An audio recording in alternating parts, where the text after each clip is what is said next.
Nikki, and we're the Stitch Sisters. Yes, we are, and we're back with another Zoom video today. Yes, still in lockdown. Yes. So we're back with some coats for you guys today because you were all very keen to see our practical coats that we made during our lockdown. I can't even remember which lockdown it was now. I think it was the last one. But I think I made mine in lockdown too.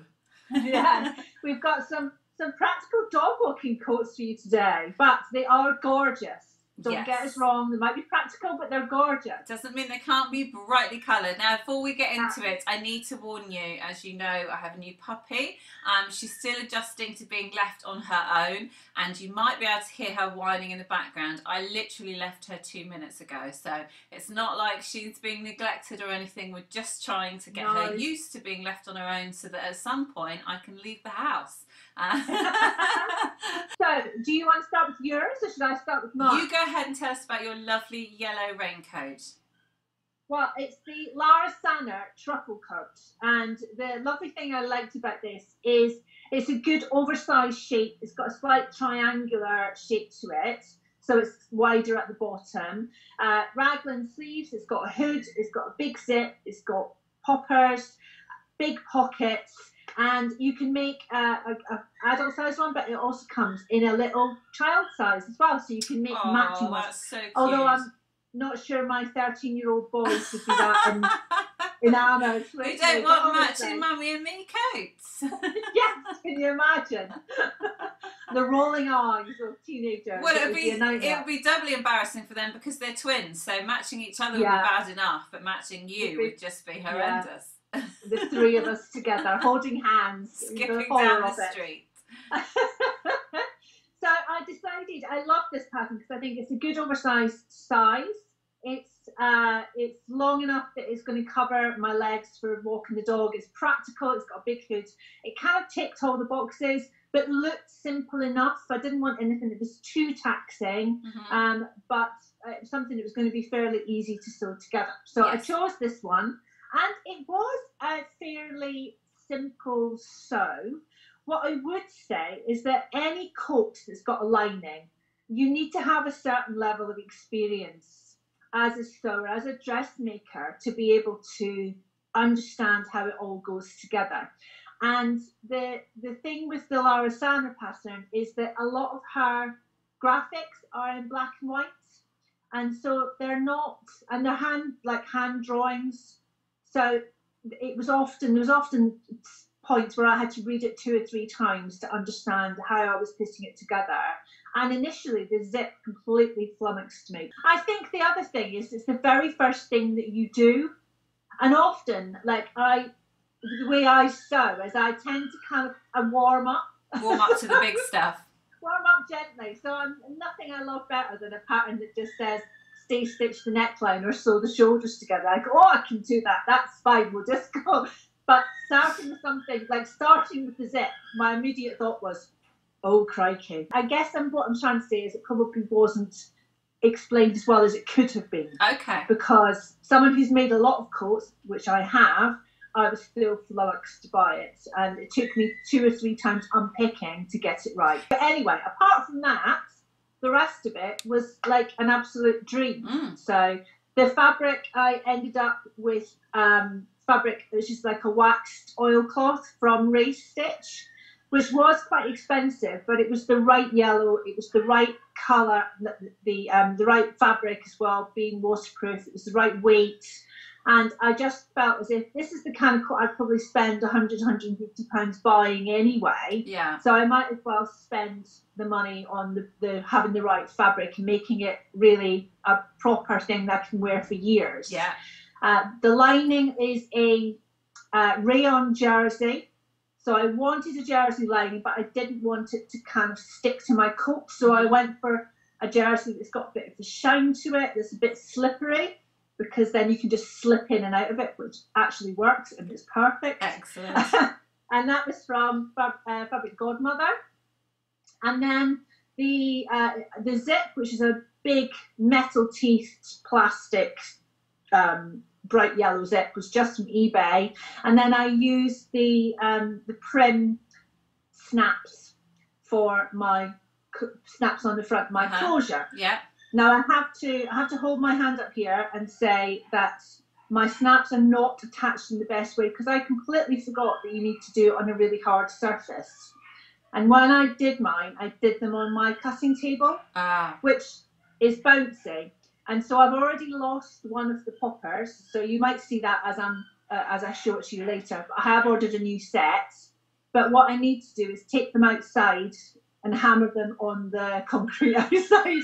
Rebecca, who's Red Sews on Instagram, shared, and she does a lot of coats and jeans, and she shared this miniature anvil, which is made for jewellery makers. So it's this tiny little thing, it's about this big, and it's silver, solid metal. Right. And she uses that to hammer in her.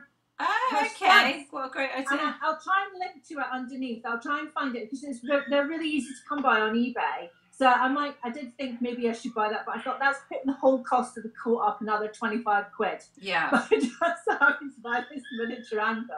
But it is, if you make a lot of things with press studs and things like that, then it would be really useful. So I thought that was ingenious. Yes. And obviously lots of top stitching opportunities, which is your favourite thing. My favourite thing, which is top stitching, and and I didn't have quite the right yellow, but I used a neon yellow thread, which I thought, if in doubt, just go for the brightest yellow you've got. Yes. Because I think it's really turned out really lovely. I decided not to put the press studs on the pockets because I didn't think I would ever popper them up. No. Because I want to get, because it's practical, I need to put car keys and house keys and poo bags and all that kind of stuff in them. I'm not going to be poppering it close, so I left those off. But there was a couple of different pocket options you could go for. You could go for an option with a collar rather than a hood. Yeah. So if you wanted one that didn't have the big hood attached, then you could go for a collared version. Yeah. So there are slightly different variations in the pattern. And they're very reasonable, her patterns, aren't they? Something like $8 or something like that? Yeah, it wasn't very expensive at all. It was less than a tenner UK price. Yeah. So I would try them again. I think I'm slightly put off by the fact that I got kind of waylaid by this first issue with the zip. But making a lined coat with the zip and poppers and all the rest of it is a complex thing to make. Yeah. And we don't always have great sewing days, but I persevered. Yes. And I now have my Georgie Denborough coat. Yeah. Yeah, it was fine. I just took it step by step. It was one of those lockdown sews that I just kind of gave myself half an hour. So I would go and sew the pocket flaps, and then I'd get them pressed, and they would look lovely and top stitched and all the rest of it. And then I would do the next step, and just little bits at a time, rather than trying to tackle it all in one day. Do it in little chunks. But I'm so pleased with it, and it is such a gorgeous bright yellow. It matches the laces on my DMs perfectly. Excellent. For those of you who don't know, I bought those for Nikki Christmas before last. During our Vlogmas, we did Advent gifts, so we had a gift every day, and I bought her yellow DM laces as part of one of her daily presents. So, before we actually talk about your wondrous lilac creation, shall we put them into action? Shall we take the puppies for a walk? Yes, instead of prancy pictures, let's go on prancy puppy walks. Oh, lovely. I'll get mine on and I'll be over in a minute to check you up. Okay, excellent. So here we are. The little doggies are here. They are still kind of getting used to each other. So they're not best friends yet, but there's been no biting. They will be. It's going to take a little bit of time. Right, so I'm going to show you Rachel's coat in action. Let's go! This is the giant hood. Show us the giant hood. Oh yeah, you look like an elf. Yes. Or a garden gnome, one of the two. But it does the job when it's raining. And getting dragged around because Lola's very excited to chase Maisie. Maisie's not interested in being chased. No, she's too old to be chased.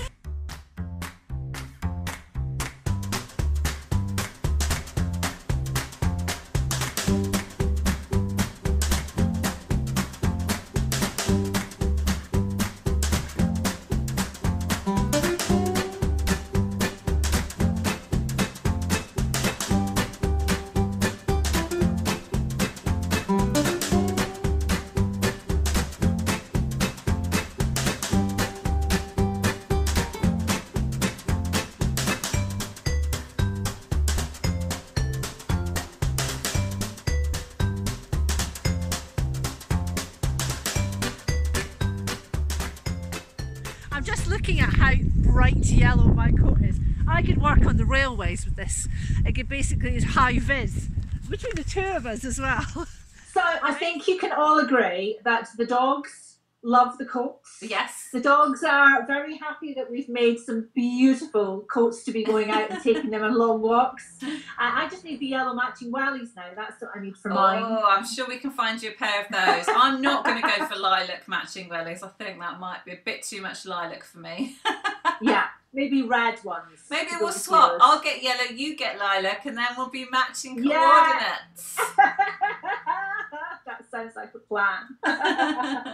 So tell us about your coat. It's going to be slightly more tricky because you sort of hacked this yourself, didn't Well, you? not that much, to be honest. I mean, it started out that the fabric came first. I wanted a quilted long line bomber jacket was my idea, and I wanted it to be waterproof. I thought something for the spring, and so I just found the fabric online, and I can't tell you exactly who the supplier was anymore. I got it through eBay, but it's one of these wholesalers that also will sell smaller pieces, and they were called something like European Fabrics Direct or something like that, so not something I've ever heard of. Something nondescript. Yeah, and I had every intention of making the Casey coat by Style Arc Patterns, because that was a long line bomber, and I really liked the cocoon shape of it, and it had a standard kind of bomber neckline and stuff with the ribbing, and that's kind of what I fancied.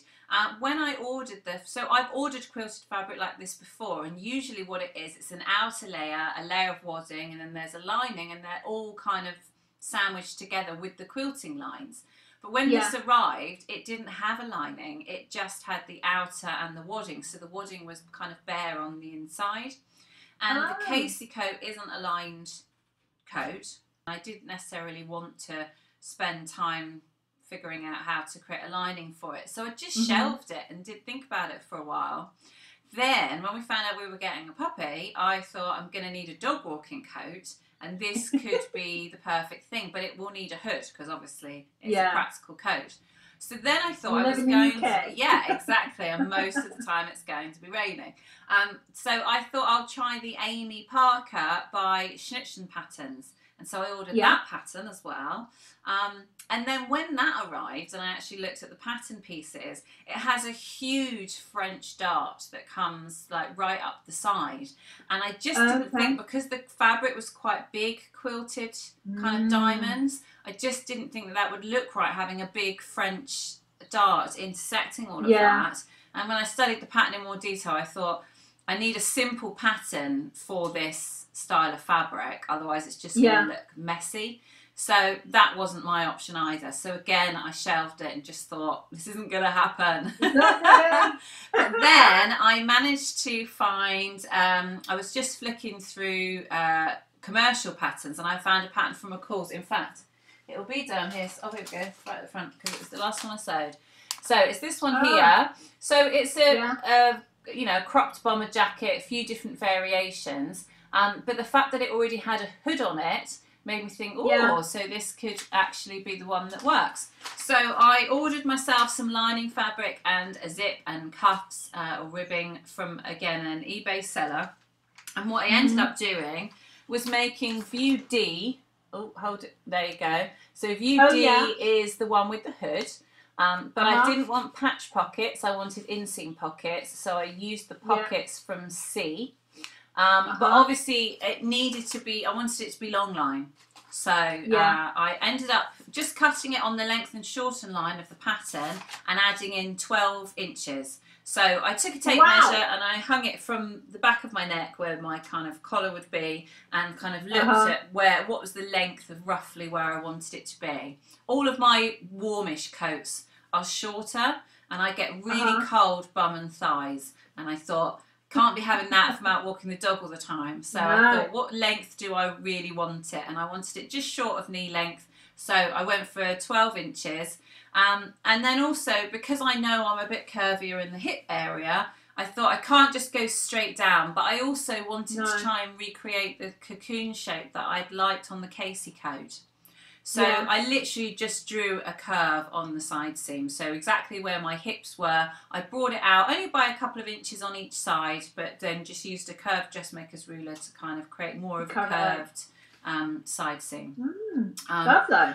The main thing that I needed to do is, because these, you see these pockets here, they end in the waistband, and obviously mine didn't. So I wanted the pockets to be at that height, but that would have left me with no bottom on the pocket. So I just attached them as standard inseam pockets, and I sewed around the whole shape of the pocket. So I closed the bottom opening of the pocket. And then just kind of carried on with the rest of it as normal. But what I had to do is then top stitch the pockets in position, so I needed them to stay in place, because otherwise the shape of them, they would have just ended up round the back. So I laid them flat, and I just kind of felt for them through the outside layer, and then top stitched them in place. But you see that quite a lot in that style of coat, where the pocket is actually stitched on the front of the coat. It's kind of, it's almost like a feator, isn't it? So, yeah, exactly. It's and standard, it does jar a little bit with the quilting, because you've got this curved line over kind of, you know, diagonal quilt lines. But to be honest, I'm overthinking it and obsessing, which is what I told myself at the time. So I decided it was absolutely fine. I did make a mistake though, which I went on autopilot when it came to assembling the hood and the lining and stuff, and I didn't actually read properly the assembly. So what you're supposed to do is you sew the two pieces of the outer hood together, and then you sew the two pieces of the lining hood together, and you put them together. In this case, you put them together wrong sides together, because you're going to create a hem from both layers. And I knew I needed to top stitch the seam because it was really bulky, and so I top stitched it on the outer layer, and then I did the same for the lining, and then I sewed them together. But because it's such a big hood, the lining kind of is separate from the outer, and what I should have done really is join them first and then top stitch through all of the layers, and that would have meant that the lining stayed in the back of the hood and it didn't kind of bubble up quite so much. I don't mind it, to be honest. It's a practical coat. It didn't need to be perfect. But yeah, it's just one of those things that if I did it again. You could just sew a giant pom-pom to the outside of the hood. When the hood is up, it's so big and pointy. It's ridiculous.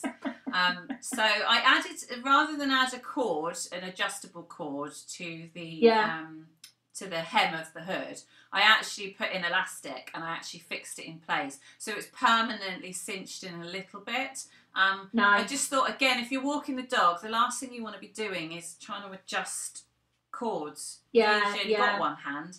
Now, for me, it was kind of like a suck it and see kind of project. I really didn't know if it was going to work out. I didn't know if it was going to look okay, if it was going to look ridiculous, whether the pattern and the fabric were a good match, whether the idea in my head was even going to work. So I kind of treated it as a wearable toile, because the fabric wasn't expensive. I think it was only £6 a metre or something, and I bought 3 metres. So I think the whole project probably cost me less than 30 quid, including the lining and the zip. And tell us about your extra pocket that you put on. So I added a pocket on the sleeve, but the placement of it is such so that when I'm holding the lead with my right hand, which is what I would normally do, I can reach in with my left and grab my poo bag. Lovely. And because we live so close to each other, I often get up in the morning for breakfast and see you walking Lola outside. And in that lilac coat, you are definitely, you can stand out. I know it's you. Yes. That's the joy of dressmaking. No one ever dresses like you. So. Well, do you know what? I'm so surprised the amount of people, other dog walkers that we meet when we're walking around the village and stuff. And even though we live in a small village, it made me realise how few people I actually know in the village. I thought I knew quite a few, but there's loads of people that I'm meeting now for the first time. And they always say, "Oh, hello again," and I think, "Oh, Lola's so cute. They must be really she must be really recognisable." But now I'm thinking, actually, no, it's me and my lilac coat, isn't it? Oh, well, I love it. Thank you. I love yours too. Well, we hope you've enjoyed this, and hope you've enjoyed a detailed look at our coats. So we will leave you there, and we will say goodbye, and we'll see you next time. See you soon, guys. Bye.